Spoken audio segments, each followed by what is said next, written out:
যেটায় যে দ্বন্দ্বটায় স্কুলের পারিপার্শ্বিক অবস্থার উপরে প্রভাব ফেলে এবং অশান্তি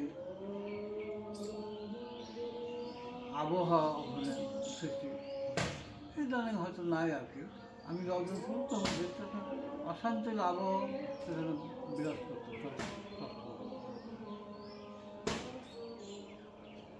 আমাদের বন্ধুটা এখন আসে কিনা জানি না। আস্তে আস্তে তো 21 বছর চলে গেল, অনেক পরিবর্তন আছে। সেই সময়ের লোকজনও নাই, এগুলো চর্চা হয় কিনা জানি না। বাঙালির অ্যাপার্টমেন্ট বোধ হয় কত সালে হচ্ছে আমার সঠিক মনে করতেছে না আর কি, তবে আমার হাত দিয়ে অ্যাপার্টমেন্ট হচ্ছে মানে ব্রেন আর কাজ করে না, মনে থাকে না। তো বাঙি ম্যাডাম একটা ইতিহাসের সৃষ্টি করলো যে কাবুলের 108 বছর বয়স হচ্ছে বোধ হয়। এর মধ্যে প্রথম মহিলা প্রধান শিক্ষিত বাণী, এটা ইতিহাস আছে কাবুলের। বাণী সদালাপি ভদ্র মহিলা, বাণীকে অ্যাপয়েন্টমেন্ট দেওয়ার সময় বাণীকে একেবারে নিঃস্বার্থভাবে কোনো প্রকার অনুদান ছাড়াই অ্যাপয়েন্টমেন্ট দেওয়া হয়েছে। তৎকালীন ম্যানেজিং কমিটির খুব একটা পক্ষে ছিল না, তার মধ্যে দিয়েও তাকে অ্যাপয়েন্টমেন্ট দেওয়া হয়েছে। মানুষের জীবনে তো নানান ঘাত প্রতিঘাত আছে, উত্থান পতন এটা হয়। জীবন এবং জীবিকার তাগিদেই মানে শিক্ষা প্রতিষ্ঠান বদল করতে হয়, পেশা বদল করতে হয়। যদিও পেশার বদল করি নাই, এক শিক্ষা প্রতিষ্ঠান থেকে অন্য শিক্ষা প্রতিষ্ঠানে গমনাগমন করা, এটা নানাবিধ কারণ থাকে। একটা কারণ তো বেতন, আর একটা কারণ হলো পোস্ট।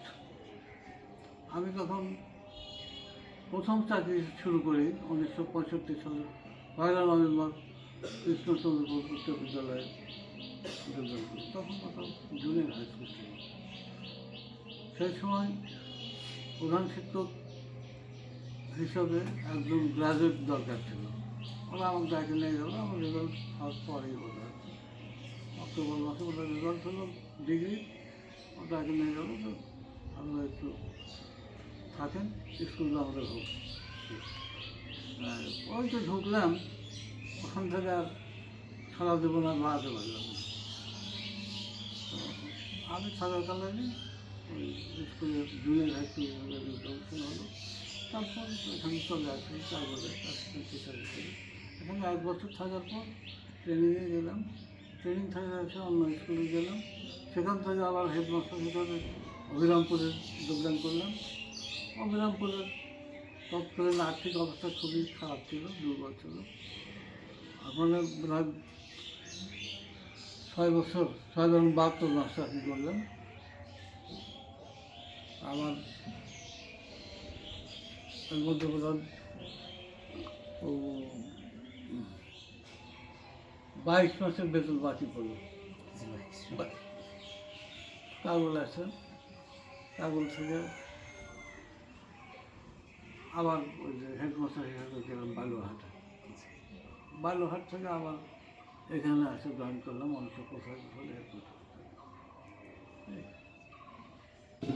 স্যার আপনি তো এখান থেকে যাতায়াত করতেন, যে যাতায়াত ব্যবস্থা তো আগে তো এরকম পাকা রাস্তা বা পাকা রাস্তাও ছিল না, আর রাস্তাগুলো খুব একটা ভালো এখন যেমন মাটি টাটি দিয়ে সবসময় রাস্তাগুলো মানে চলাচলের উপযোগী রাখে, কাঁচা হলেও ভালো। হ্যাঁ, সঙ্গে সঙ্গে রাখে।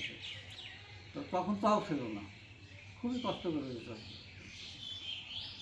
একটা মনে পড়ে, তখন আমি হেডমাস্টার হিসাবে স্কুলের টেস্ট হচ্ছিল বর্ষাকালীন সময়। তো আমি বৃষ্টি অনবরত, সকাল থেকে বৃষ্টি, লুঙ্গি পরে ওই আমার প্যান্ট শার্ট টার্ট এগুলো সব ইয়ের মধ্যে ব্যাগের মধ্যে নিয়ে সাইকেল দিয়ে যাচ্ছিলাম, এক হাতে সাইকেল বা এক হাতে সাইকেল ধরছি। ওই যখন ওই পীরগছর মাটিডালি রোডের ওখানে উঠছি, তখন আর ওই তো কাঁচা রাস্তাটা খুব পিচ্ছিল রাস্তা, মানে কন্ট্রোল করতে পারলাম না, তার ইয়ের মধ্যে পড়ে গেলাম, ওই রাস্তার যে দাঁত আছে তার মধ্যে পড়ে গেল সাইকেল নিয়ে, ডোবার মধ্যে। ডোবার মধ্যে। ঘর থেকে উঠে পীরগছ আসে, ওই কাপড় চোপড় পরিবর্তন করে দিয়েছিল, পরিবর্তন প্যান্ট ট্যান্ট পরে আবার পেলাম, তখন বৃষ্টি একটু কম ছিল। স্যার আমরা উদ্যোগ নিয়েছি যে আমরা 2013 ব্যাচের যে শিক্ষার্থী আমরা এসেছি, তা আমরা পুনর্মিলনী যে প্রোগ্রামটা করব, তো সেখানে চিন্তা করলাম যে আমরা স্যারদেরকে নিয়ে, আমরা তো নিজেরা এক জায়গায় হবই, সাথে স্যারদেরকে স্কুলের সব টিচাররা থাকলো, সাবেক টিচাররাও থাকলো, সবাইকে নিয়ে আমরা প্রোগ্রামটা করতে চাচ্ছি। এটা বিষয়টাকে আপনি কীভাবে? যথেষ্ট ভালো। আগে তো কাগজ স্কুলের এ সমস্ত কোনো প্রোগ্রামই ছিল না, শিক্ষকদের বিদায় দেওয়া, ছাত্রছাত্রীদের বিদায় দেওয়া, এগুলো কোনো অবস্থাই ছিল না। এগুলো যখন আমি প্রথম ছাত্র বিদায় অনুষ্ঠানের আয়োজন করি, তো তখন তো বাধা আসছে চারদিক থেকে। তার মধ্যে থেকে আমরা মোটামুটি চেষ্টা করে ছাত্রদের, বিশেষ করে দশম শ্রেণীর ছাত্ররা এসেছে পরীক্ষা দেবে, এদের একটা আনুষ্ঠানিক বিদায়ের ব্যবস্থা প্রবর্তন করি প্রথম আর কি।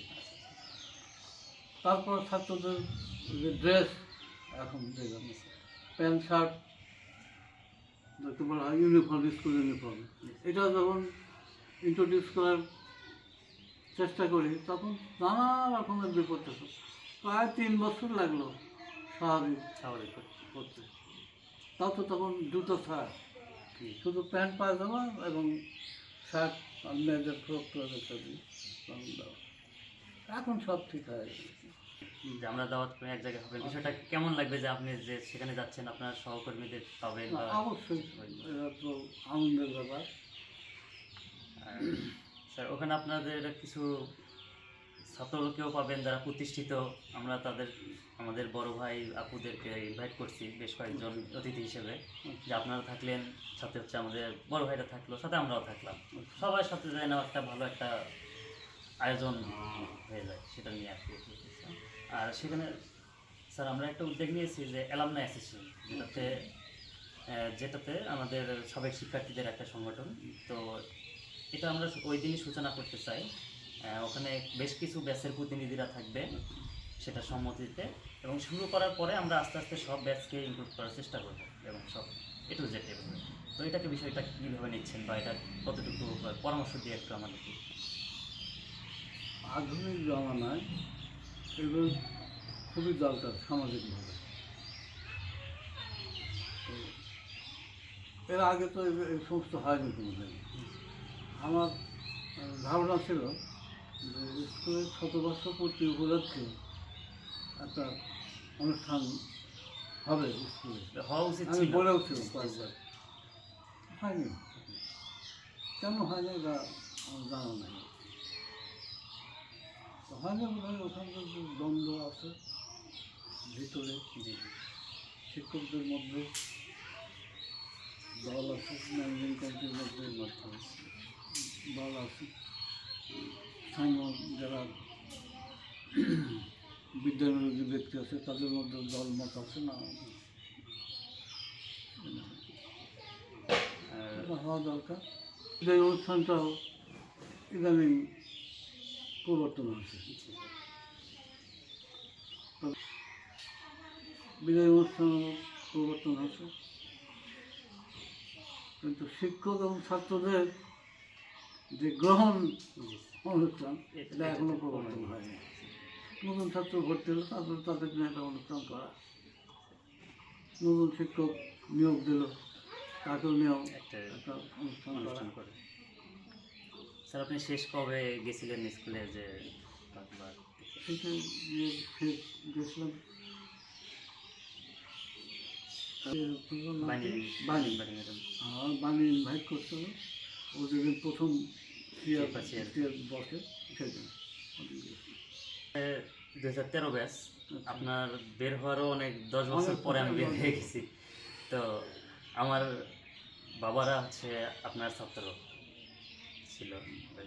তো যেটাই হোক, এখন আমরা যে ছোট মানুষ বা আমাদের বের হওয়া ধরেন যে এখন 10-11 বছর এর মধ্যে অনেকেই প্রতিষ্ঠিত হয়েছে বা অনেকেই প্রতিষ্ঠিত হয়নি বা জব সার্চিংয়ে আছে বা পড়াশোনা চালিয়ে যাচ্ছে। তো এই মতো অবস্থায় আমরা যে একটা উদ্যোগ নিয়েছি যে সবাইকে এক করে যে একটা দিনই একটা মজা করে, একটা দিন একটা সবার যে মিলন মেলা হোক, এটা বিষয়টাকে আপনার কেমন? তোমাদের এই উদ্যোগকে আমি সাধুবাদ জানাই।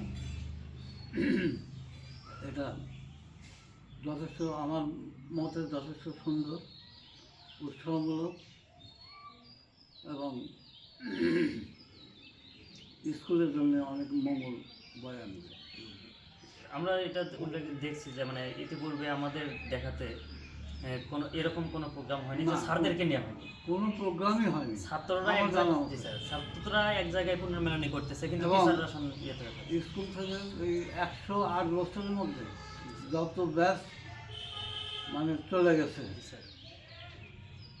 কোনো দিন কোনো ছাত্র অনেকে অনেক বড় বড় পদে প্রতিষ্ঠিত হচ্ছে আমাদের, কেউ চাকরি বাকরির ক্ষেত্রে বা রাজনীতির ক্ষেত্রে বা অন্যান্য পেশার ক্ষেত্রে, কিন্তু কোনো লোক স্কুলের দিকে ফিরে তাকায়নি।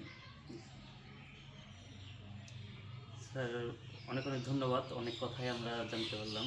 এবং আমাদের এসএসসি 13 ব্যাচের শিক্ষার্থীদের আমাদের একটা নাম আছে, সত্যম 13, মানে আমাদের ব্যাচের নাম দেওয়া হচ্ছে সত্যম 13। আচ্ছা, তো এই সত্যম 13 ব্যাচকে আপনি আশীর্বাদ করবেন, দোয়া করবেন যেন আমরা ভালো কিছু হতে পারি, সবাই যেন নিজ নিজ জায়গা থেকে ভালো কিছু করতে পারে, সবাই যেন ভালো মানুষ হিসেবে সমাজে প্রতিষ্ঠিত হতে প্রতিষ্ঠিত পারে। হতে পারে।